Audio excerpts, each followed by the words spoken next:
चलिए, क्या चल रहा था बेटा? सॉफ्टवेयर।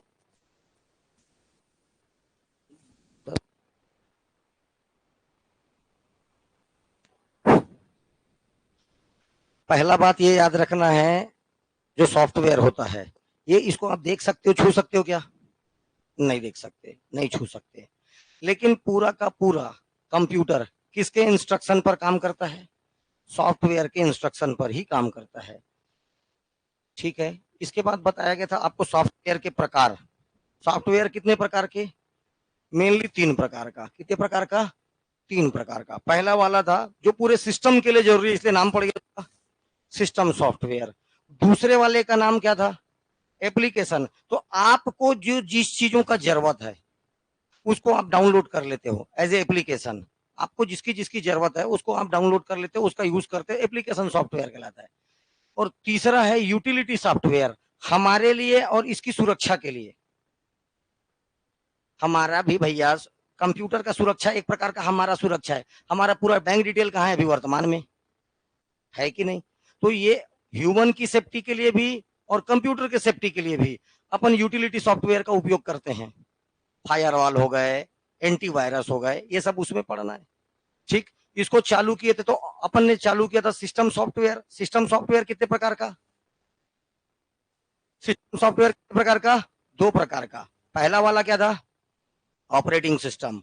ऑपरेटिंग सिस्टम और दूसरा था लैंग्वेज ट्रांसलेटर। ठीक है। ऑपरेटिंग सिस्टम के बारे में पढ़ लिए थे। अब बता रहा हूं ऑपरेटिंग सिस्टम के प्रकार।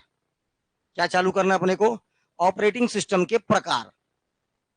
अब कौन सा ऑपरेटिंग सिस्टम किस प्रकार का? देखो, ऑपरेटिंग सिस्टम या सिस्टम सॉफ्टवेयर का उदाहरण बोला जाएगा तो MS DOS, MS window, Linux, Unix, Oracle, ये सब उसके एग्जांपल्स हैं, उदाहरण। अब मैं बता रहा हूं ऑपरेटिंग सिस्टम के प्रकार। किस किस वर्क को करेगा उसके आधार पर उसका क्या दिया जाता है, उसको बांट दिया जाता है। जैसे मैं बोला single operating system. Single operating system, ये ऑपरेटिंग सिस्टम है कि नहीं? उसमें एक ही आदमी काम करेगा, इसलिए नाम क्या उसका? अब ये एमएस डॉस इस सुविधा को देता है। कौन देता है? MS DOS. उसके बाद बताया मैं, क्या बताया? मल्टी यूजर्स, बहुत सारे यूजर्स होंगे। वैसे एक बात बताया आपको, मल्टी प्रोसेसिंग, बहुत सारे को एक साथ प्रोसेस करना, मल्टी प्रोसेसिंग। अब ये सब क्या किसके प्रकार में जाता है? सॉफ्टवेयर के, सॉरी, ऑपरेटिंग सिस्टम के प्रकार। पहला देखो, ऑपरेटिंग सिस्टम के प्रकार, इसमें अपन पढ़े थे पहला, कल तुम लोग को दो तीन ठो बता दिया था। जैसे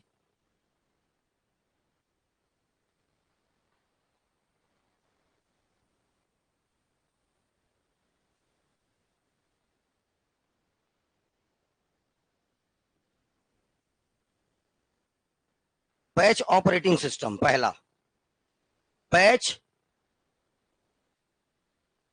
देखो बैच प्रोसेसिंग ऑपरेटिंग सिस्टम। इसमें क्या होता है, एक साथ पूरे के पूरे बैच को एक साथ पूरा बंच बनाकर एक प्रकार के कामों को पहले सेलेक्ट करते हैं, एक साथ इन कामों को क्या कर दिया जाता है, प्रोसेस करा देना, क्या कहलाएगा? Batch processing operating system. Linux इसका उदाहरण है। कौन है इसका एग्जांपल में? लाइनेक्स, याद रखना। तो लाइनेक्स एक प्रकार का बैच ऑपरेटिंग या बैच प्रोसेसिंग, अरे सब सॉफ्टवेयर है, बैच प्रोसेसिंग ऑपरेटिंग सिस्टम या सॉफ्टवेयर। सिस्टम बोलो चाहे सॉफ्टवेयर बोलो, एक ही चीज है। तो इसमें लाइनेक्स याद रखना। ठीक। ये उसके बाद आपको क्या बताया था? मल्टी प्रोग्रामिंग ऑपरेटिंग सिस्टम, या इसी को मल्टीटास्किंग, मल्टी प्रोग्रामिंग को आप मल्टीटास्किंग ऑपरेटिंग सिस्टम भी बोल सकते हो। बहुत सारे टास्क को, बहुत सारे कामों को एक साथ करना, बहुत सारे टास्क को पूरा करना, क्या कहलाएगा? Multi tasking. Multi tasking. तो बहुत सारे कामों को एक साथ करना क्या कहलाएगा? Multi tasking. लेकिन प्रोसेसर एक साथ नहीं करता बेटा। करता कैसे है? एक एक करके। लेकिन उनके बीच में इतना कम गैप होता है कि आपको पता ही नहीं चलता कि गैप हुआ।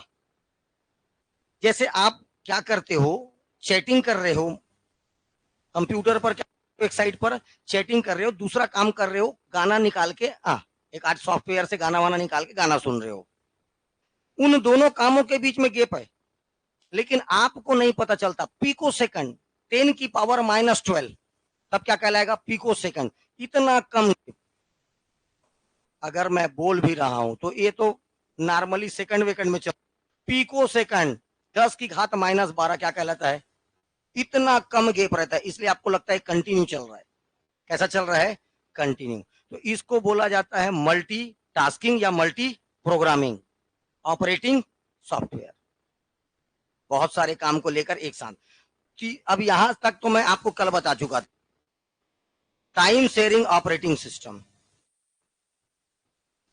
टाइम को शेयर करना। इतने समय तक मैं करूंगा, इसके बाद तेरा काम, इसके बाद तेरा, इसके बाद तेरा, ये क्या कहलाएगा?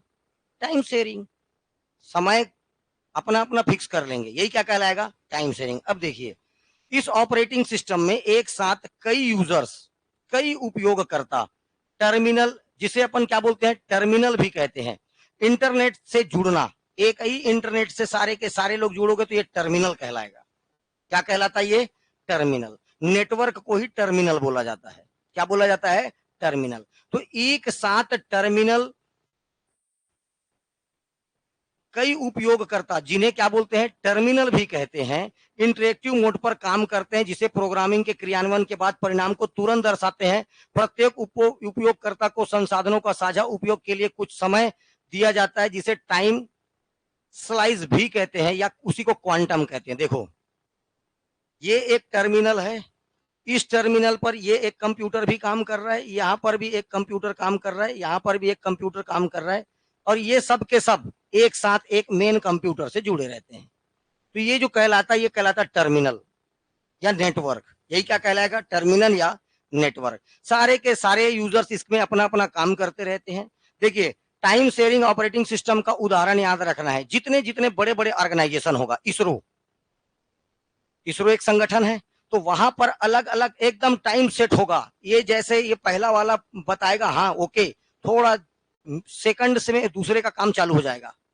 अगर किसी का भी टाइम मिसमैच हुआ, वो सैटेलाइट वहीं रुक जाएगा। समझ में आ रहा है? तो यहां पर अलग अलग कंप्यूटर पर अलग अलग यूजर्स बैठे रहेंगे, और ये सारे यूजर्स अपना अपना आउटपुट तुरंत देख सकते हैं। इनके लिए अपना अपना टाइम फिक्स होगा, तब ये कहलाएगा टाइम शेयरिंग ऑपरेटिंग सिस्टम। आपको याद रखना है, टाइम को क्या करना? शेयर कर लेना। क्या कहलाएगा? Time sharing. इसी का, अच्छा, आधुनिक कंप्यूटर में मुख्य तौर पर मल्टी प्रोसेसिंग ऑपरेटिंग सिस्टम का प्रयोग किया जाता है। विंडोज और Linux multi programming operating system के ऐसे कई प्रोग्राम चला जा सकते हैं। और छोड़ दो, एक क्वेश्चन आपसे पूछेगा, टर्न अराउंड टाइम, इसको अलग से याद रखना। कल भी ये बात हुई थी, turn around time. Turn around क्या होता है? देखो, इनपुट दिए, कीबोर्ड से अपन कुछ भी इनपुट दिए, और अपन किसका वेट करते बैठे हैं? आउटपुट का। कोई भी चीज इनपुट देने के बाद अपन किसका वेट करते बैठे रहेंगे? आउटपुट का मिलना चाहिए ना भाई। अपन यहाँ पर प्रिंटिंग 3-4 पेज प्रिंट हो जाए बोल के अपन ने प्रिंटर को क्या दे दिया? कमांड दे दिया। तो इनपुट तो दे दिया, माउस के थ्रू क्लिक कर दिया 3 बार, 3 पेज निकलना। अभी अपन इनपुट दे दिया, अब निकलेगा आउटपुट। तो इनपुट मिल देने के बाद आउटपुट मिलने तक का बीच का समय क्या कहलाता है? बस, इनपुट और आउटपुट प्राप्त करने के बीच के समय को टर्न अराउंड टाइम कहा जाता है। इस समय का उपयोग कंप्यूटर के द्वारा अन्य उपयोगकर्ता के प्रोग्रामों के क्रियान्वयन में किया जा सकता है। इस ऑपरेटिंग सिस्टम में मेमोरी का सही प्रबंधन आवश्यक होता है। देखो, मैं एक बार कमांड दे दिया, वो मेरे को आउटपुट दे रहा है। अब ये समय मेरा कौन कहलाता है? टाइम। अगर कोई चाहता है इस टर्न अराउंड टाइम का उपयोग करना तो बिल्कुल कर सकता है। इसके लिए आपको एक काम करना पड़ेगा, वो है मेमोरी प्रबंधन, मेमोरी मैनेजमेंट। 4-5 काम आप मेमोरी को दे दिए, मेमोरी क्या करता है? उसको अपने हिसाब से कुछ कुछ पार्ट में बांट देगा। तो भैया, आप एक ही इनपुट दे के आउटपुट का इंतजार करते बैठे रहेंगे, तब इन दोनों के बीच का समय क्या कहलाता है? Turn around time. और अगर कोई व्यक्ति चाहता है कि इस टर्न अराउंड टाइम का यूज कर सकता है तो वो बिल्कुल कर सकता है, लेकिन उसको क्या करना पड़ेगा, मेमोरी मैनेजमेंट करना पड़ेगा। क्या करना पड़ेगा, मेमोरी मैनेजमेंट करना पड़ेगा, क्योंकि कोई प्रोग्राम एक साथ मेन मेमोरी में ना रखकर इनके क्रियान्वयन के आवश्यक हिस्सा ही मेन मेमोरी पर रखा जाता है। मैं आपको कल भी बताया था, ये मेमोरी है, इसमें केवल एक काम को ना रख करके बहुत सारे कामों का कुछ कुछ परसेंटेज को इसमें रखा जाता है। यही कुछ कुछ प्रतिशत रखना ही क्या कहलाता है, मेमोरी मैनेजमेंट। यही चीज क्या कहलाता है, मेमोरी मैनेजमेंट कहलाता है। इस प्रक्रिया को स्वैपिंग कहते हैं। मेमोरी मैनेजमेंट की प्रक्रिया क्या कहलाती है, स्वैपिंग।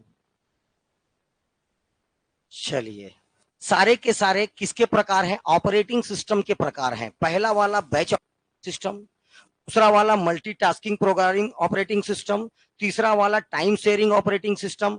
अब इसके बाद पढ़ेंगे अपन रियल टाइम ऑपरेटिंग सिस्टम या रियल टाइम सॉफ्टवेयर। बोलने का मतलब वही है, ऑपरेटिंग सिस्टम का ही प्रकार है सब। तो रियल टाइम ऑपरेटिंग सिस्टम या रियल टाइम सिस्टम किसको बोलते हैं, जो उसी समय में हो जाए, जो उसी समय में रियल टाइम ऑपरेटिंग सिस्टम। क्योंकि देखो, मैं एक तो बात करता हूं, जैसे अभी एक तो बात निकला था मेरे मुंह से, सैटेलाइट।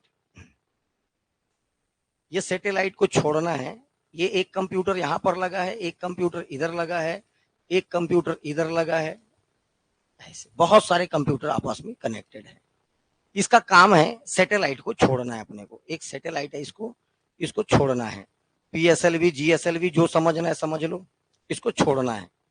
सैटेलाइट है, उपग्रह है, ठीक है। सैटेलाइट क्या करता है, जितने आपके कम्युनिकेशन मोबाइल सिस्टम है, जितने आप टीवी देखते हो, सारा इससे रिफ्लेक्ट होके आता है, सैटेलाइट कहलाता है। जीएसएलवी पीएसएलवी इसको सब पढ़ना है अपने को जियोग्राफी में। अब इधर देखो, जब ये काम को पूरा कर, इसको एकदम फिक्स टाइम बता दिया गया है, ये 12:30 में एट ए टाइम 12:30 को इसका काम खत्म हो गया। 12 बजे आ जाएगा, इसके पास क्या जाएगा, इसका आउटपुट इसके लिए इनपुट का काम करेगा, तब ये अपना काम करेगा। और इसको पता है कि इसके पास केवल 12:35 तक का समय है। 12:35 को इसका काम खत्म, और 12:35 को पता है कि इसके पास क्या जाएगा। तो ये सारा का सारा रियल टाइम में फिक्स है। एक का काम डिले हुआ तो पूरा सॉफ्टवेयर खत्म। एक भी टाइम को डिले किया, एक भी टाइम को डिले किया तो ये पूरा का पूरा काम खत्म। यही कहलाता है रियल टाइम सॉफ्टवेयर, एकदम फिक्स समय में। जैसे वो पिक्चर देखे थे, सफेद जूता पहन के घूमता हीरो, क्या नाम है, जानी वाला, जिसके घर पर शीशे के होते हैं, दूसरे घर में पत्थर नहीं फेंका करते, क्या नाम है उसका, अरे राजकुमार, क्या नाम था पुराना हीरो, राज कपूर, राजकुमार आए, चल बा, तू है वो राजकुमार, हर राज कपूर या राजकुमार ऐसा कुछ नाम था, ठीक है। वो लाल कलर का सफेद कलर का जूता पहनता था पुराने समय में, ठीक है। वो वैसे बोलता था, जाने जिनके घर शीशे के होते हैं, दूसरे के घर में पत्थर नहीं फेंका करते, कोई तेरे घर में फेंक देगा तो ऐसा। तो वो उसमें दिखाता है कि वो क्या करता है, फ्यूज को निकाल लेता है, जो से बनाए रहते मिसाइल ना, उसका फ्यूज को निकाल लेता है। तो फ्यूज को निकालता है तो उसका पहला काम डिले हो गया, पहला काम डिले हुआ तो पूरा का पूरा काम डिले होते चला जाता है, और यहीं पर ये बंद हो जाता है। इसी को बोला जाता है रियल टाइम सॉफ्टवेयर। देखो, इस ऑपरेटिंग सिस्टम में निर्धारित समय सीमा में रिजल्ट देना इंपॉर्टेंट होता है। फिक्स टाइम में आपको रिजल्ट देना पड़ेगा, ये इसके लिए एकदम इंपॉर्टेंट होता है। इसमें एक प्रोग्राम के रिजल्ट का दूसरे प्रोग्राम में इनपुट डेटा के रूप में प्रयोग किया जाता है। एक का आउटपुट या रिजल्ट दूसरे के लिए क्या काम करेगा, इनपुट का काम करेगा। पहले प्रोग्राम के क्रियान्वयन में अगर देरी होता है तो दूसरे प्रोग्राम का क्रियान्वयन या परिणाम रुक सकता है। अगर पहला आपका इंस्ट्रूमेंट एग्जीक्यूट नहीं कर पाया एट ए टाइम, तो आपका दूसरा जो इंस्ट्रूमेंट है वो क्या नहीं करेगा, एग्जीक्यूट करेगा ही नहीं। ठीक, अतः इस व्यवस्था को प्रोग्राम क्रियान्वयन रिस्पांस टाइम को ऐसे ऐसे इस व्यवस्था में इस प्रकार के लिए आपको रिस्पांस टाइम को एकदम क्विक रखना पड़ता है। अभई दिया, अभई रिस्पांस दिया, ठीक है। जैसे रिस्पांस टाइम समझते हो कि नहीं, जो जितना जल्दी रिएक्ट किया, कोई पूरा किसी लड़की को प्रपोज किया, तुरंत रिएक्ट करके पड़ाकले मार दी, कहानी खत्म, लड़का समझ गया, ठीक है। लेकिन कोई लड़का किसी को प्रपोज किया और हंसते हंसते घर भाग गई, अब कल आके रिएक्ट करेगी, गलत है ना। ये है रिस्पांस टाइम, समझ में आया, एकदम क्विक होना चाहिए। तो जितना क्विक रिस्पांस टाइम होगा उतना ही वो क्या हो जाएगा, होते जाएगा रियल टाइम। ठीक, अच्छा, रिस्पांस टाइम किसी अच्छे कंप्यूटर का तेज होना चाहिए कि स्लो होना चाहिए? रिस्पांस टाइम कम होना चाहिए। अरे तेज नहीं, कम या ज्यादा, रिस्पांस टाइम हमेशा कम होना चाहिए। इधर प्रपोज, इधर पड़ाक, ये तुरंत हुआ, इसका रिस्पांस टाइम कम है, एकदम तुरंत, और दूसरे दिन आके एकदम रिस्पांस टाइम 24 घंटा का रिस्पांस टाइम ले रही है, उसके बाद पड़ाक। क्या मतलब, 24 घंटा तो कुछ और ख्याल में था वो, ठीक है। ये इस ऑपरेटिंग सिस्टम का उपयोग एकदम इंपॉर्टेंट याद रखना, सैटेलाइट के संचालन में, ऑपरेशन ऑफ सैटेलाइट, संचार उपग्रह। दूसरा, एरोप्लेन कंट्रोलिंग में। तीसरा, एटॉमिक फर्नेस, परमाणु भट्टियों में। अब सवेरे पूछा भट्टी माने क्या होता, तो लोग उधर चल दिए, एटॉमिक याद आया, भट्टी फर्नेस याद नहीं आया। भट्टी पूछा तो ये इधर तो है सर बोलते हैं, ऐसा हमारी स्टूडेंट है। वैज्ञानिक अनुसंधान, ठीक है, scientific research, medicine, railway reservation आदि में किया जाता है। लाइनेक्स ऑपरेटिंग सिस्टम, ध्यान से, Linux operating system real time operating system का उदाहरण है, most important. Linux operating system real time operating system का उदाहरण है, ठीक है, ये याद रखिएगा। Then single operating system, single operating system या सिंगल यूजर ऑपरेटिंग सिस्टम। अगर मैं अकेला व्यक्ति, एक यूजर हो, केवल कितना यूजर हो, एक, और मैं ऑपरेट कर रहा हूं किसी चीज को, तो क्या, सिंगल यूजर ऑपरेटिंग सिस्टम, बात खत्म। अब सिंगल यूजर का मतलब क्या समझते हो, सिंगल यूजर का मतलब क्या समझते हो? जैसे ये शर्ट है, इसका मैं सिंगल यूजर हूं। सिंगल यूजर का मतलब तुम लोग गलत समझते हो, ये मैं पहना एक समय में, अब दूसरा आदमी से घुस सकता है, नहीं घुस सकता। अगर मैं इसको टंगा के रखा तो कोई दूसरा पहन लिया मान लीजिए, तो एक समय में जब इसका कोई एक व्यक्ति यूज करता है तब किसको क्या बोला जाता है, सिंगल यूजर। अब ऐसा नहीं है मेरा है मैं जाके हाथ पर घुसा दूंगा, फट जाएगा ये। सिंगल यूजर का मतलब होता है एक टाइम में एक ही उस पर क्या करता हो। जैसे ये जो आपका पर्सनल कंप्यूटर नाम ही है इसका, देखो इधर देखो, ये जो कंप्यूटर है इसको बोलते हैं PC, personal computer. Personal computer इसका मतलब दिन रात मैं रहता हूं क्या, पर एक समय में एक, इसीलिए कैसा है, सिंगल यूजर। ऐसा यूजर है ये, अब मैं बैठा हूं, मेरे ऊपर में कूद के जनौर बैठ के चला रहा है, अरे चला सकता है लेकिन चलाएगा तो मैं नहीं चला पाऊंगा। एक समय में एक ही यूजर यूज करेगा तब क्या कहलाएगा, वो सिंगल यूजर। तो देखिए सिंगल यूजर ऑपरेटिंग सिस्टम का सबसे इंपॉर्टेंट, देखो जब पहली बार बना था दिमाग था नहीं, तो 1981 में 1981 में डॉस, डिस्क ऑपरेटिंग सिस्टम, और इसको माइक्रोसॉफ्ट कंपनी और आईबीएम दोनों मिलाकर सबसे पहले सिंगल यूजर ऑपरेटिंग सिस्टम बनाए, नाम एमएस डॉस। डॉस 1981 में, 1981, माइक्रोसॉफ्ट और IBM company, international business machine, ये दोनों कंपनियों ने मिलकर, ये डेट पूछा हुआ है, 1981 में क्या बनाया, एमएस डॉस, ठीक है, एमएस डॉस। तो एमएस डॉस यही क्वेश्चन खड़े खड़े पूछता है, एमएस डॉस किस प्रकार का सॉफ्टवेयर है, तो सिंगल ऑपरेटिंग सॉफ्टवेयर है, सीधा सीधा क्वेश्चन पूछा हुआ है, दो बार। या सिंगल ऑपरेटिंग सिस्टम का उदाहरण निम्न में से कौन सा है? नीचे एमएस विंडो देगा, लाइनेक्स देगा, यूनिक्स देगा, आपको क्या देगा? एमएस डॉस देगा। एमएस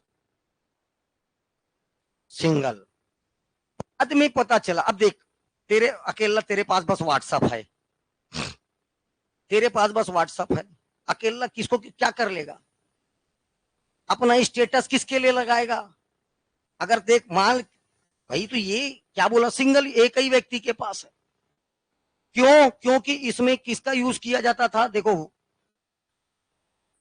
अपने को इसमें कोड डालना पड़ता था, इतना आसान नहीं था कि हर आदमी इस कोड को याद रख सके। अभी तुम लोग को छोटा छोटा चीज याद नहीं होता तो कहां से कोड याद रखते? तो तुम लोग को चाहिए आराम, लोल। तो इसके बाद ये जो एमएस डॉस है, इसके बाद आया एमएस विंडो। एमएस विंडो क्या किया? ये जो एमएस विंडो आया, ये वर्ड पर आधारित था। कीपैड से आपको इसमें क्या देना पड़ता था? इंस्ट्रक्शन। एमएस विंडो आया तो ये रहा जीयूआई पे। जीयूआई का full form graphical user interface. इसको देख के समझ जाता है, लड़का लड़की बनाए बीच में दिल, हाँ ये अपना कौन सा साइट है? प्यार मोहब्बत वाला साइट है, ठीक है। और इधर दो ठो बॉक्सर एक दूसरे को, हाँ ये WWE वाला साइट है। कुछ खेती किसानी वाला कुछ बना दिए, धान वान उगाते तो किसान समझ जाएगा हाँ ये खेती किसानी वाला आइकॉन है, इससे मैं जाऊंगा तो उधर। बात समझ में आ रहा है? तो अब देख के देख, इतना आसान हो गया। तो एमएस विंडो जो आया यो जीयूआई पर आया, ग्राफिकल यूजर इंटरफेस पर। लेकिन जो एमएस डॉस था ये किस पर आधारित होता था? वर्ड्स पर। कमांड देने के लिए आपको कीपैड का यूज करना पड़ता था, इसलिए ये सिंगल यूजर था। कैसा यूजर था ये? Single user. चलिए अब देखो, एकल operating system, single operating system. Personal computer के विकास के साथ एकल ऑपरेटिंग सिस्टम की आवश्यकता महसूस की गई, जिसके प्रोग्राम क्रियान्वयन में समय सीमा और संसाधनों का बेहतर, देखो इसमें जो टाइम लिमिट है और जो आपके इंस्ट्रूमेंट है उनका बेहतर उपयोग हो मत हो, इसको ध्यान में ना दे करके उपयोगकर्ता को अधिक से अधिक सुविधा देना प्रदान करने पर जोर दिया गया। ये जो आपका कंप्यूटर है, इसमें आपका जो इंस्ट्रूमेंट है उसका यूज कर पाए ना कर पाए, लेकिन जितना भी हो सके आप किसको प्राथमिकता दिए? यूजर्स को। MS DOS single operating system है, बस सीधा सीधा क्वेश्चन है, याद रखना है। सिंगल ऑपरेटिंग सिस्टम इसलिए है क्योंकि ये किस पर आधारित है? इसका इंटरफेस वर्ड पर आधारित है। वर्ड मतलब शब्द, वर्ड मतलब शब्दों पर। देखो, single multitasking operating, single user ऐसा है, ये single user multitasking operating system, ये इसका एग्जांपल ये है। सिंगल ऑपरेटिंग सिस्टम का उदाहरण एमएस डॉस है। एमएस सिंगल यूजर मल्टीटास्किंग, मैं अकेला यूजर हूं लेकिन इससे बहुत सारे काम करवा सकता हूं। एक तरफ चैटिंग कर रहा हूं, एक तरफ काम कर रहा हूं, एक तरफ गाना सुन रहा हूं, और सारा का सारा चीज, मान लीजिए मैं किसी चीज को कॉपी कर रहा हूं, हर चीज उस पर कर सकता हूं, एक साथ बहुत सारे टास्क को पूरा कर सकता हूं। तो सिंगल यूजर मल्टीटास्किंग, इसका उदाहरण लाइनेक्स और विंडोज, लाइनेक्स और विंडोज, ये दो उदाहरण याद रखना है। सिंगल यूजर मल्टीटास्किंग, सिंगल ऐसे ही पूछेगा बेटा, बता रहा हूं तेरे को, ये नहीं पूछेगा। क्वेश्चन पूछेगा निम्नलिखित में से कौन सा सिंगल यूजर मल्टीटास्किंग का उदाहरण है? निम्नलिखित में से कौन सा single user single operating system का उदाहरण है? निम्नलिखित में से कौन सा रियल टाइम ऑपरेटिंग सिस्टम का उदाहरण है? क्वेश्चन समझ में आ रहा? क्या पूछेगा? यही पूछेगा। ये थ्योरी पढ़ाने का ये रीजन है, समझ में आ रहा है? क्वेश्चन ऐसा पूछेगा। तो सिंगल यूजर मल्टीटास्किंग मतलब इस प्रकार के सिस्टम में प्रोसेसर द्वारा एक साथ कई कार्यों को क्या किया जाता है? बहुत सारे टास्क को एक साथ करना, मल्टीटास्किंग। इसमें प्रोसेसर अपना कुछ समय चालू प्रोग्राम को देता है, जो इस समय प्रोसेस हो रहा है उसको देगा। सभी प्रोग्राम साथ साथ संपादित होते रहते हैं। अलग अलग कार्यों की प्रगति को विवरण भी अपन स्क्रीन पर चाहेंगे तो कौन सा काम कितना हुआ इसको देख सकते हैं।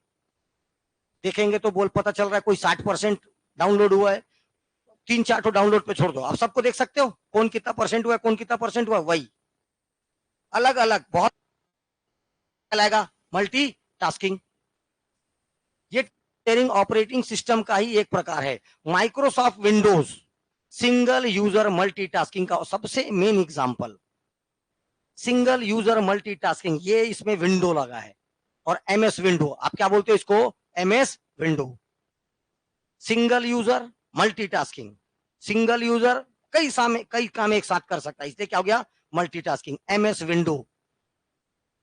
सिंगल यूजर ऑपरेटिंग सिस्टम का उदाहरण, रियल टाइम ऑपरेटिंग सिस्टम का उदाहरण, बैच ऑपरेटिंग सिस्टम का उदाहरण, यही पूछेगा।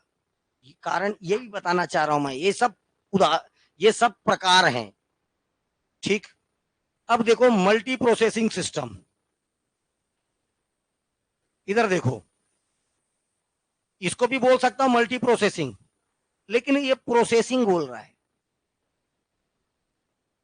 मल्टी मतलब बहुत सारा, प्रोसेसिंग मतलब प्रोसेस करना, लेकिन एक अकेला प्रोसेसर का काम नहीं है, इसीलिए एक प्रोसेसर के साथ एक और प्रोसेसर को जोड़ दो, प्रोसेसर की कार्य क्षमता बढ़ गई। एक लड़का अकेले काम कर रहा है, एक और दे दो उसको, दो जन काम करें, काम जल्दी होगा, एक और दे दो, और तो एक साथ दो या दो से अधिक प्रोसेसर को जोड़ना मल्टी प्रोसेसिंग कहलाता है। पहला बात ध्यान देना। और किस में जोड़ा जाता है, दोनों को पैरेलल में, हमेशा किस में जुड़ेगा, पैरेलल में, इसलिए पैरेलल प्रोसेसिंग कहलाता है। क्या कहलाता है, पैरेलल प्रोसेसिंग। तो देखिए पहला बात, पैरेलल में जोड़ते हैं, मान लीजिए ये लाइट ये फ्यूज हो गया, और ये अगर सीरीज में कनेक्टेड है, पूरा एक लाइन एक साथ एक लाइन में कनेक्टेड है, सीरीज में कनेक्टेड है, तो यहीं पर लाइन क्या हो जाएगा, डिस्कनेक्ट हो जाता है, और ये इसके कारण पूरा इधर का लाइट क्या हो जाएगा।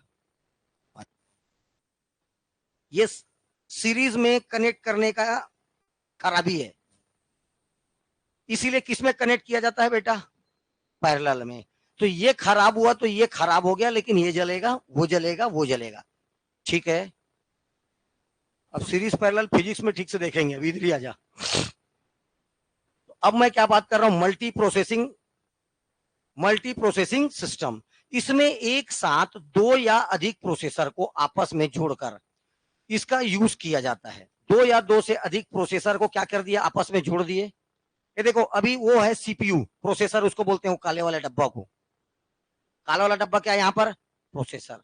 अभी एक प्रोसेसर है, अगर मैं इसमें दो प्रोसेसर लगा देता हूं तो इसकी स्पीड क्या हो जाएगी भाई, हो सकता है दो काम मिला इसको, एक काम वो प्रोसेसर कर रहा है, एक काम ये प्रोसेसर कर रहा है, काम बहुत तेज हो गया। मान लीजिए बहुत बड़ा काम दिया बहुत बड़ा, एक ही काम दिया लेकिन बहुत बड़ा दिया, तो आधा काम को ये कर रहा है, आधा काम को वो कर रहा है, इससे प्रोसेसिंग स्पीड क्या हो जाती है, बढ़ जाती है। तो पैरेलल प्रोसेसिंग या मल्टी प्रोसेसिंग से प्रोसेसिंग स्पीड क्या हो जाएगा, बहुत बढ़ जाएगा। इससे कार्य संपादित करने में गति में वृद्धि होती है, इसका कार्य करने का, एक्सिक्यूट करने का स्पीड बहुत बढ़ जाता है। इसमें एक साथ दो अलग अलग प्रोग्राम एक ही प्रोग्राम के भाग में क्रियान्वित किया, देखो अगर इसमें से दो अलग अलग अपन प्रोग्राम चला रहे हैं तो भी चलेगा, या एक ही प्रोग्राम को क्या करता है, अलग अलग अपने अपने लिए बांट लेता है। दो प्रोसेसर है तो दो जगह बांट लिए। बेटा मैं एक चीज और बता रहा हूं, सैकड़ों प्रोसेसर, अब ध्यान से सुनो मेरी बात, सैकड़ों प्रोसेसर जुड़कर सुपर कंप्यूटर बनता है। सैकड़ों प्रोसेसर कनेक्ट होने के बाद क्या बनता है, सुपर कंप्यूटर। ये हमारा सुपर कंप्यूटर आया, सैकड़ों प्रोसेसर जुड़कर क्या बनता है, सुपर कंप्यूटर। क्या बनता है, सुपर। अभी मैं आपको बोला पैरेलल प्रोसेसिंग या मल्टी प्रोसेसिंग, इसमें दो या दो से अधिक प्रोसेसर को जोड़ दिया जाता है ताकि इसका जो प्रोसेसिंग का स्पीड हो बहुत ज्यादा हो जाए, काम को जल्दी एक्सिक्यूट कर पाए। हो सकता है बहुत सारे काम दिए तो कोई एक प्रोसेसर एक काम को कर रहा है, दूसरा प्रोसेसर दूसरे काम को कर रहा है। मैं यहां पढ़ा रहा हूं ना भाई, हाँ यही देख लो लो, ठीक है। तो ये क्या कहलाता है, इससे क्या होता है, काम में क्या जाता है, स्पीड। क्या जाता है, स्पीड।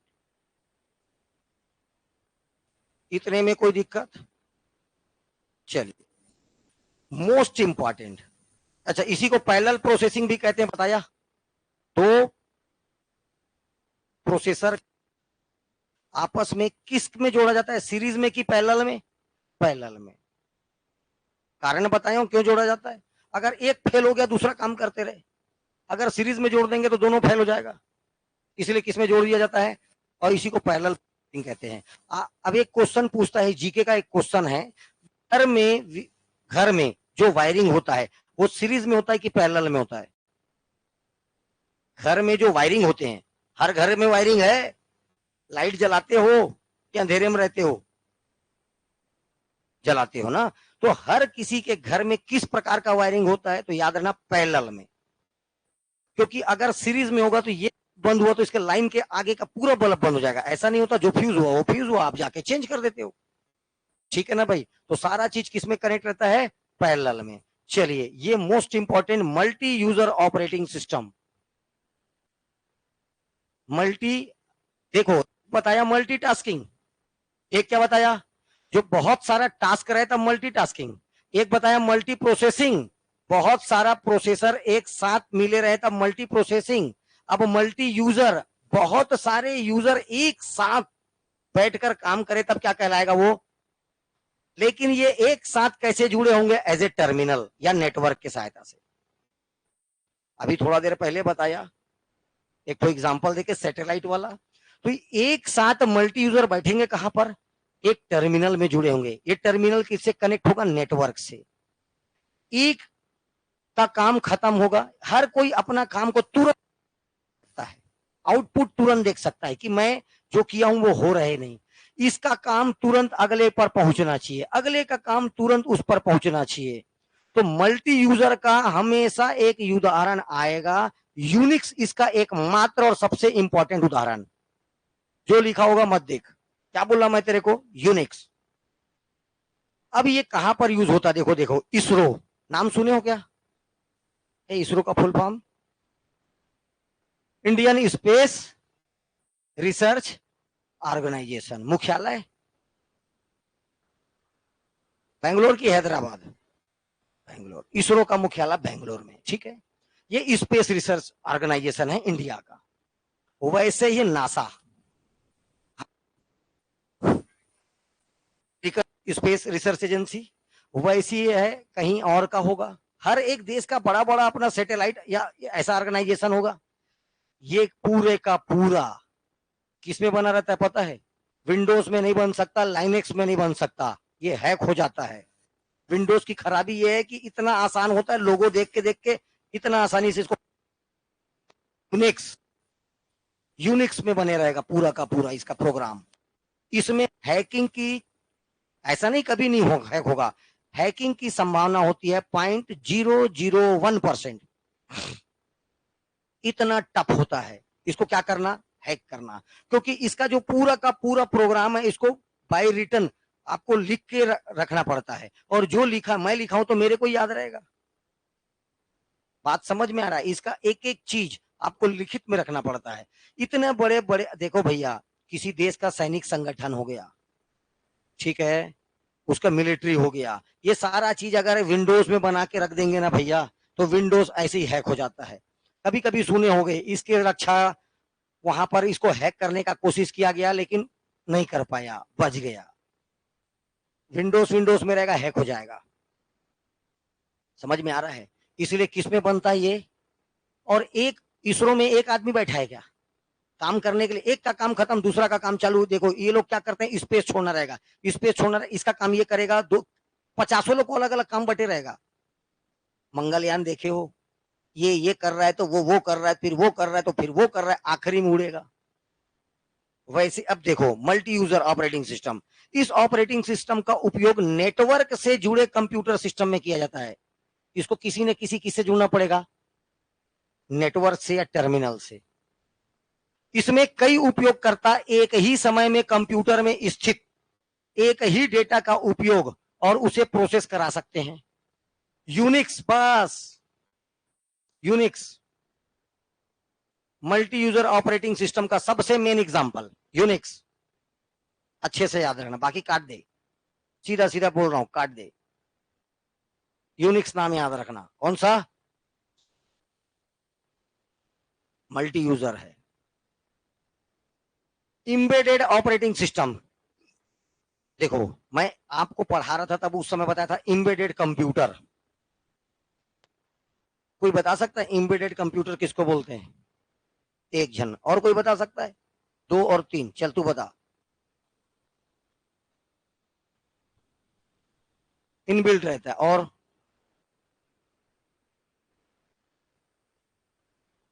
विशेष काम करने के लिए बनाया जाता है और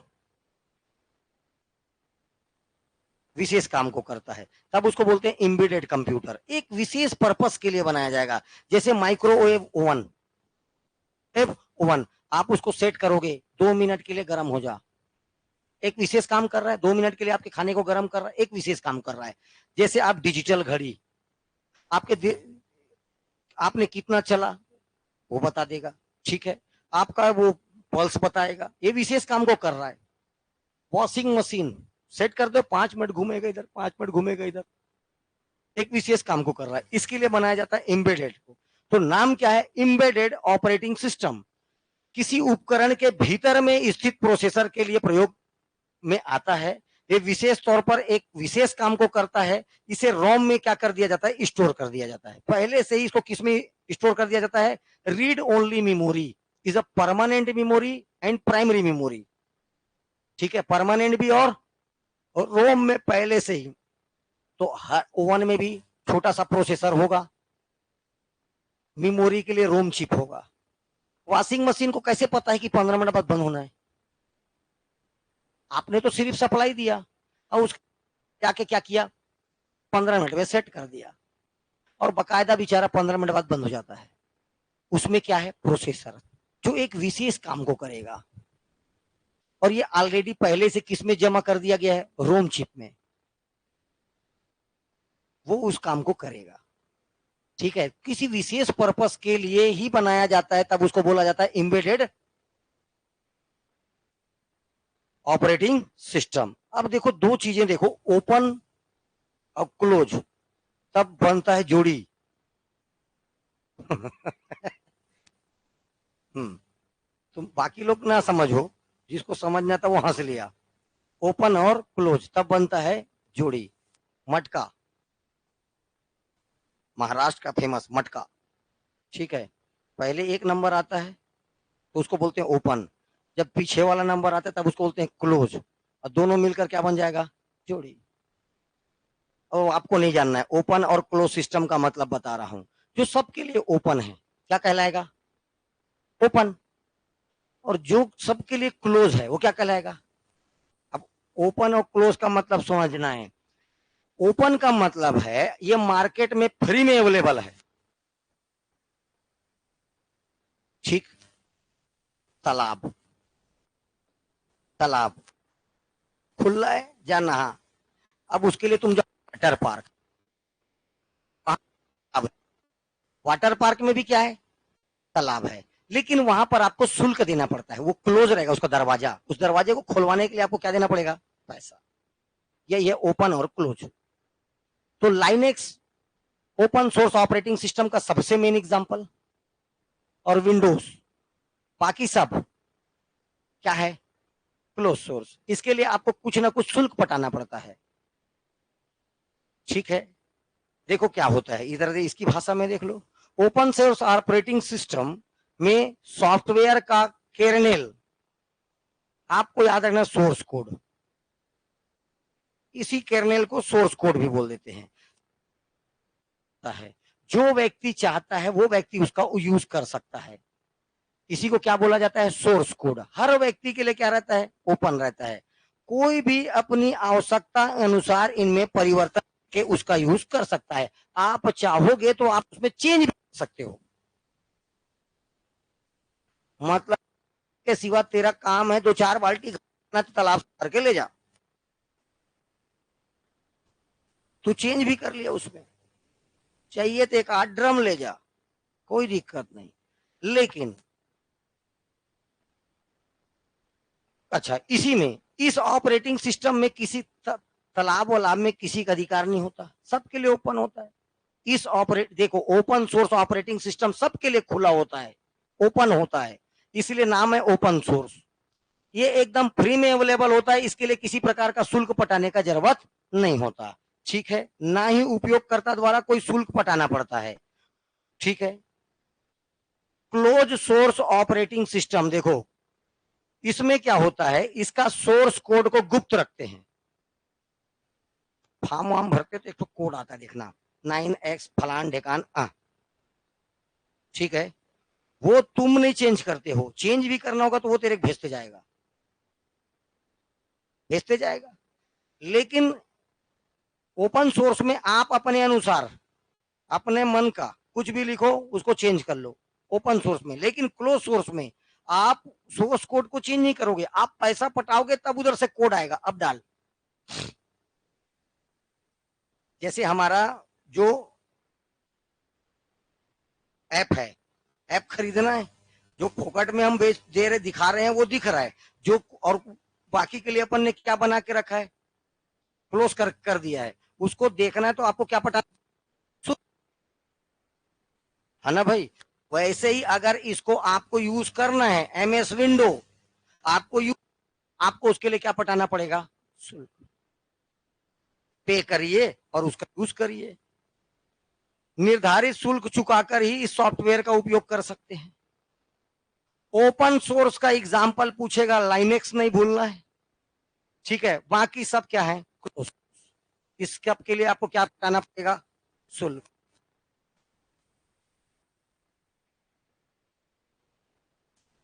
देखो मैं क्या बोला, पूरा मेरे को पढ़ा देने के बाद जिस दिन मैं बोलूंगा कंप्यूटर खत्म हो गया, 18 और 17 क्वेश्चन ए टू जेड गिरेगा, 20 में 18 से 17 क्वेश्चन, क्या पूछ लेगा। और बात समझ में आया, सबसे ज्यादा क्वेश्चन सॉफ्टवेयर के बाद से आता है, पहले से बता चुका हूं मैं।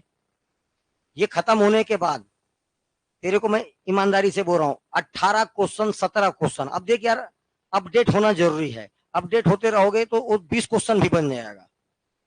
लेकिन मैं क्या बोला, 17 से 18 क्वेश्चन पढ़ाया हुआ आएगा, और मैं ऐसे नहीं पढ़ाया हूं कि आपको रटना पड़े। जो व्यक्ति समझ रहा है उसको खोलने का जरूरत नहीं पड़ेगा, समझ में आया। इसीलिए हर एक क्लास यूट्यूब में भी है,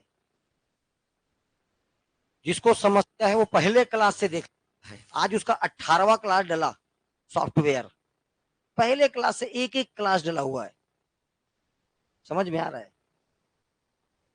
बाद में जब इसका डिमांड बढ़ जाएगा तो मैं खुद ही डिलीट कर दूंगा।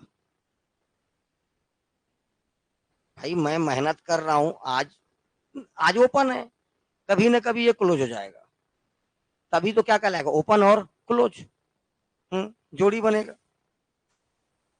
चलिए अब देखो, ऑपरेटिंग सिस्टम के बाद सॉफ्टवेयर का दूसरा प्रकार क्या है, थक गया रे, उम्र होते जा रहा है। लैंग्वेज ट्रांसलेटर, क्या ये एक प्रकार का सॉफ्टवेयर है। क्या है ये, एक प्रकार का सॉफ्टवेयर है। तीन प्रकार के लैंग्वेज ट्रांसलेटर होते हैं, पहले तो ये याद रखना है, नाम तीनों का तीनों। एक को बोलते हैं असेंबलर, दूसरे को बोला जाता है कंपाइलर, और तीसरे को बोला जाता है इंटरप्रेटर। अटर पटर नहीं, इंटरप्रेटर। असेंबलर, कंपाइलर, इंटरप्रेटर, हो गया, नाम याद हो गया, तो सही में याद हो गया। पूछेगा इनमें से, देखो क्वेश्चन क्या आएगा, इनमें से कौन सा एक लैंग्वेज ट्रांसलेटर सॉफ्टवेयर नहीं है, ध्यान से सुनो। पहला देगा असेंबलर, दूसरा देगा इंटरप्रेटर, तीसरा क्या देगा, कंपाइलर, और चौथा देगा जावा।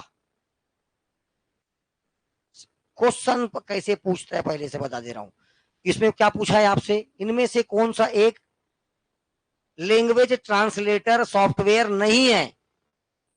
जावा हाई लेवल लैंग्वेज है, ट्रांसलेटर नहीं है वो क्या है, लैंग्वेज है। ठीक है, तो ये क्वेश्चन इतने, इसीलिए थ्योरी पढ़ाया जाता है। दुनिया में ऑब्जेक्टिव जो पूछना है पूछे, ऑब्जेक्टिव नहीं पढ़ा जाता। लेकिन ऑब्जेक्टिव बिल्कुल सॉल्व करना है, हर शनिवार को टेस्ट होता है, चुपचाप दो। अपने आप को निखारने का सबसे अच्छा तरीका वही है। हर सैटरडे एग्जाम दो। जितना ज्यादा एग्जाम दोगे आप में उतना निखार आएगा। रिवीजन थोड़ा फास्ट किया जाता है, धरे धरे ऐसे देखते नहीं रहना है, रिवीजन बहुत तेज करना है। ठीक, चलो सबसे पहले असेंबलर की बात करते हैं। किसकी बात करते हैं? असेंबलर। तो पहला चीज तो ये याद रखना है, असेंबलर क्या करता है? असेंबली लैंग्वेज को, ध्यान से सुनना, असेंबली भाषा को। और असेंबली कैसी भाषा है? एक लो लेवल लैंग्वेज है। मेरी बात ध्यान से सुनना। असेंबलर का पहला काम असेंबली भाषा को मशीन भाषा में बदलना।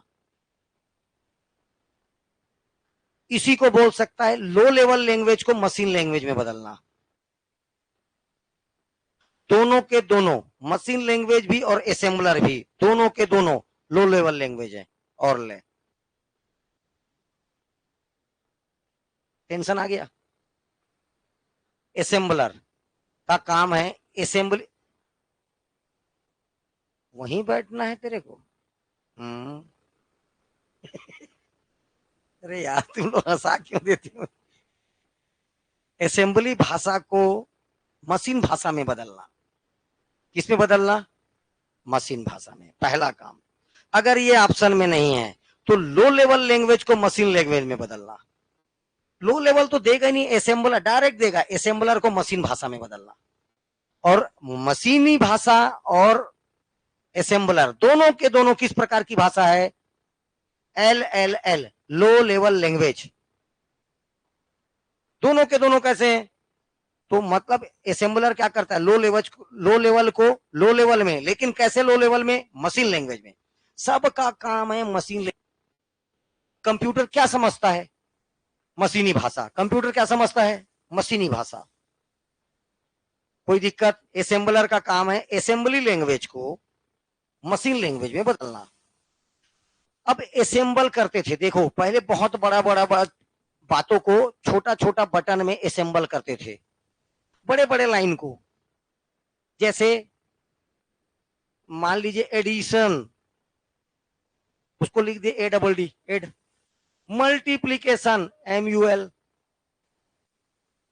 बात समझ में आ रहा है? Subtraction, SUB। बड़ा बड़ा भाषा। पगली फजब, STT, तो जो मर्जी। अब ये देखो अब ये किस क्वेश्चन पूछेगा? असेंबली भाषा किस प्रकार की भाषा है? तो ये निमोनिक कोड पर आधारित है। किस कोड पर आधारित होता है? निमोनिक्स कोड पर। ये जो मैं बता रहा हूं ना, SUM सम, ठीक है, SUB सब, तो ये सब निमोनिक्स है, कोड है, कोड। बड़े बड़े एक एक लाइन की भाषा को छोटा सा एक बटन में शो करना निमोनिक कोड कहलाता है। क्या कहलाता है? Mnemonic code. तो असेंबलर जो है असेंबली भाषा को मशीन भाषा में बदलता है। इसके लिए एक सॉफ्टवेयर होता है, असेंबलर सॉफ्टवेयर। कौन सा सॉफ्टवेयर होता है? Assembler software. कौन सा सॉफ्टवेयर होगा? अब इसका काम क्या है? ये जो आपने इनपुट दिया, लेकिन हर कोई उतना पढ़ा लिखा नहीं था कि उस समय एकदम TTMM का मतलब समझ जाएगा। समझ में आ रहा है? SUB का मतलब समझ जाएगा, एड का मतलब समझ जाएगा। इतना हर कोई पढ़ा लिखा नहीं था, ये कुछ ही आदमी तक था। मतलब आप, तुम्हारे पास, तुम व्हाट्सएप चला रहे हो और व्हाट्सएप केवल 2-3 जन के पास है, तो ही 3 जन जानते हैं वो उसको ऑपरेट। तेरे को उतना मजा आएगा, ग्रुप में 5-5-6 जन से हा हा ही चल रहा। स्टेटस कौन देखेगा? स्टेटस का मतलब नहीं समझते लोग, कुछ भी स्टेटस डालते हैं। आई एम सेड, क्या करना है किसी को? अरे कुछ, आज किसी का बर्थडे है, घर में कुछ अच्छा चीज हो रहा है, किसी का शादी हो रहा है, अपना इंजॉयमेंट, ठीक है, खुशी जाहिर करिए। टुडे आई एम सैड, पता चल रहा है तेरा सैड होना ही सामने वाले को अच्छा लगता है। ये तो तू नहीं जानता, ये तेरे मन का इमोशन है। तेरे मन के अंदर कोई घुस के तेरे खुश कर लेगा क्या? Today I am sad, is bad day. अरे अच्छे चीज सुविचार रखिए वहां पर, कुछ खुशी के बात डालिए वहां। ये लाल लाल मुंह करके ऐसे गुस्सा किसके लिए वही जाने, पता तेरा गुस्सा ही उसको, जैसे देख एक पति पत्नी के बीच में झगड़ा होता है ना, दोनों के बीच में बात नहीं होता, तो पत्नी पत्नी ये सोचती है कि मैं गुस्सा हूं, लेकिन पति इतना अंदर अंदर खुश होता है, अच्छा है बात ही मत हो, गुड, कचकच से दूर, कुछ इस दूर, कोई टेंशन नहीं, बात बात में कंझट होने से अच्छा है कोई ना वो तेरे बात।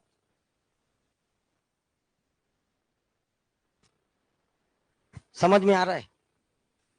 मैं भटक रहा हूं पॉइंट से, इधर आ जा।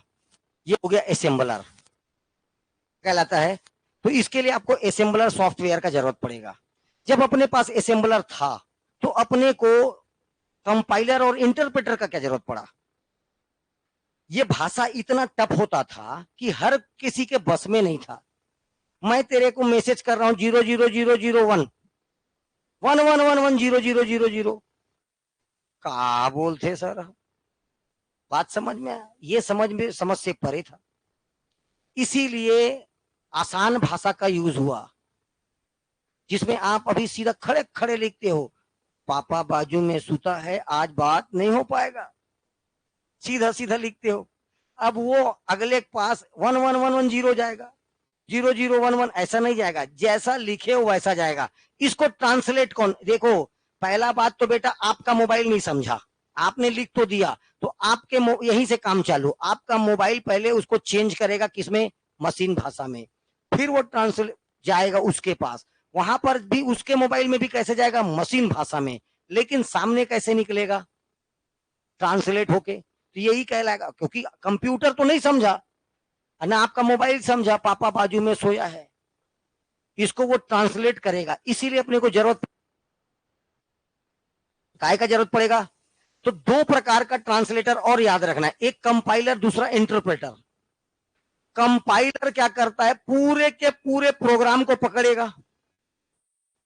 10 पन्ने का प्रोग्राम है मान लो आपका, 10 पन्ने का लेटर लिखे, मजा आया उस दिन आपको, ठीक, उसको पूरा का पूरा एक साथ भेज दिए, पूरे के पूरे को एक साथ ट्रांसलेट करेगा कंपाइलर। और आप में अगर कहीं पर गलतियां किया है, मतलब आप में कहीं ने उसमें मिस्टेक हो गया है, आपके लिखने में एरर्स हैं, तो पूरे एरर्स को एक बार में गोलक बना देगा, पूरा पढ़ देगा। इसका काम है कंपाइलर का। लेकिन कंपाइलर, और ज्यादा बताना बेकार लगता है, छोड़ भगा। अब इंटरप्रेटर में आ, इंटरप्रेटर क्या करता है, लाइन बाय लाइन क्या करता है, लाइन बाय लाइन, एक लाइन को ट्रांसलेट किया, उसके एरर को दिखाया, एरर को सुधारेगा भी। Interpreter software line by line इसको चेंज करेगा, लाइन बाय लाइन क्या करेगा, चेंज करेगा।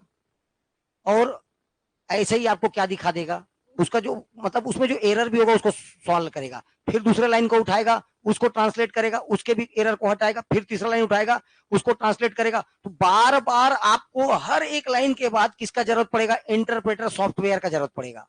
लेकिन कंपाइलर में एक बार आपने दिया, सारा का सारा चीज एक बार में ट्रांसलेट हो गया, वो एक बार में एरर भी बता दिया, एरर को वो सुधारेगा नहीं, तुमको सुधारना है। इंटरप्रेटर का काम खत्म। इंटरप्रेटर में जो आपका प्रोसेस है या एग्जीक्यूट करने का काम है वो ऑब्जेक्ट कोड करता है। कौन करता है, ऑब्जेक्ट। लेकिन इंटरप्रेटर में आपका प्रोसेस या एग्जीक्यूट करने का काम करता है इंटरप्रेटर सॉफ्टवेयर। क्यों जरूरत पड़ा दोनों का, कंपाइल बहुत बड़ा प्रोग्राम है, 20 पन्ने का प्रोग्राम है, एक साथ किसको दे दिए, क्या ट्रांसलेट कर दिया, कंपाइलर का जरूरत पड़ा। मान लीजिए छोटा सा प्रोग्राम है, किसका यूज कर लेंगे अपन, किसका यूज कर लेंगे अपन, ये मेन डिफरेंस है असेंबलर, कंपाइलर और इंटरप्रेटर।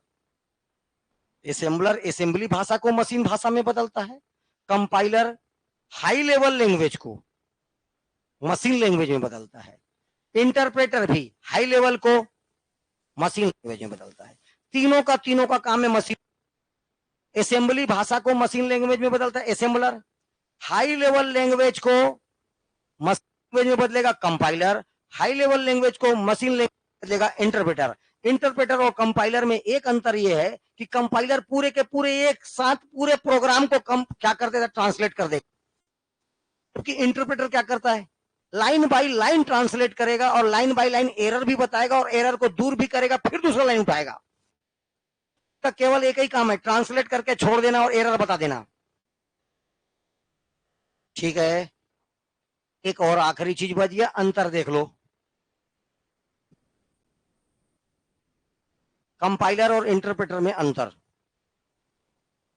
पहला अंतर, पूरे प्रोग्राम को एक साथ क्या करता है, कन्वर्ट करता है या ट्रांसलेट करता है। इसका काम है प्रोग्राम को एक एक लाइन को अनुवादित करता है, एक लाइन बाय लाइन ट्रांसलेट करता है कौन, इंटरप्रेटर। ठीक है। दूसरा, पूरे प्रोग्राम को मशीन भाषा में परिवर्तित कर सभी गलतियों को एक साथ बताता है। पूरे प्रोग्राम को एक साथ ट्रांसलेट करके सभी गलतियों को क्या करता है, एक साथ बताता है। एक एक लाइन को मशीन भाषा में परिवर्तित कर उनकी गलतियों को बताता है और एरर्स को दूर भी करता है, और दूर हो जाने पर दूसरे लाइन को क्या करेगा, या प्रोसेस करना चाहे दूसरे लाइन को आगे बढ़ा देगा। प्रोग्राम को मशीन भाषा में परिवर्तित करता है पर उसे एग्जीक्यूट नहीं करता, प्रोसेस नहीं करता। यही खासियत है इसकी। चेंज कर दिया, एरर बता दिया, इसका काम खत्म। इंटरप्रेटर चेंज भी करेगा, एरर को दूर भी करेगा, प्रोसेस भी करेगा, एग्जीक्यूट भी करेगा, क्रियान्वित भी करता है। ये इंटरप्रेटर का काम है। लेकिन इसको एग्जीक्यूट करने के लिए आपको ऑब्जेक्ट कोड, इसको एग्जीक्यूट कौन करवाता है, इसको एग्जीक्यूट कौन कराता है, सॉफ्टवेयर। कौन सा सॉफ्टवेयर, इंटरप्रेटर सॉफ्टवेयर। ठीक, आगे चलो। एक बार ट्रांसलेट हो जाने के बाद प्रोग्राम को क्रियान्वित करने के लिए कंपाइलर सॉफ्टवेयर की जरूरत नहीं पड़ती। इसका काम क्या है, कंपाइलर सॉफ्टवेयर का ही काम, आपको केवल ये कंपाइल करके ट्रांसलेट करके आपको एरर बताना, एक्सिक्यूट करने का काम नहीं इसका, इसलिए इसका काम खत्म हो जाता है। लेकिन इंटरप्रेटर सॉफ्टवेयर एक लाइन को काम किया, एक लाइन का एरर बताया, दूर किया, फिर हर बार इंटरप्रेटर सॉफ्टवेयर का जरूरत हर बार पड़ेगा। लेकिन कंपाइलर एक बार पूरा फाइल को उठा के कर दिया, काम खत्म। इसका जरूरत बार बार नहीं पड़ेगा, उसका जरूरत एक बार काम होने के बाद इसका काम खत्म, उसका बार बार काम पड़ेगा। नेक्स्ट, अशुद्धियों को हटाने में धीमा है, एरर्स को बहुत लेट। अब 50 पन्ने का एरर है, पहले पन्ने में कोई एरर नहीं, 5वें पन्ने में 4 एरर, 8वें पन्ने में 4 एरर, ऐसे करके तो एरर्स को बहुत दूर तक एरर नहीं है, वो काटते इसको लग जाता है समय। इसको तो एक लाइन का एरर देखना है, एक लाइन का एरर साफ करना है, फटाफट होता है। बात समझ में आ रहा है। तो अशुद्धियों को, एरर्स को हटाने में या दूर करने में ये कैसा है, फास्ट है, ये कैसा है, स्लो है। नेक्स्ट, संपादन में कम समय लगता है, एक्सिक्यूट करने में पूरा का पूरा प्रोग्राम, 50 पन्ने का प्रोग्राम एक बार में एक्सिक्यूट। बात समझ में आए, एक्सिक्यूशन में समय कम लगेगा, उसको एक्सिक्यूशन में समय ज्यादा लगेगा, एक एक लाइन एक्सिक्यूट होते जाए। ये अंतर है। पीएससी में 4 नंबर का क्वेश्चन पूछा था, किसमें अंतर, कंपाइलर और मेंस में लिखने आता है। कोई भी 4 नंबर का क्वेश्चन है, 4 अंतर लिखो, कहानी खत्म। लेकिन 4 अंतर वहां याद आना चाहिए, इसीलिए मैं डिटेल पढ़ाता हूं ताकि मेंस भी लिखा जा सके, इसीलिए थ्योरेटिकल पढ़ाता हूं हर एक सब्जेक्ट, ताकि आराम से वहां पर क्या लिखा जा सके, मेंस। 70% प्री और मेंस का सिलेबस सेम है। ठीक है, इसके बाद देखेंगे कल।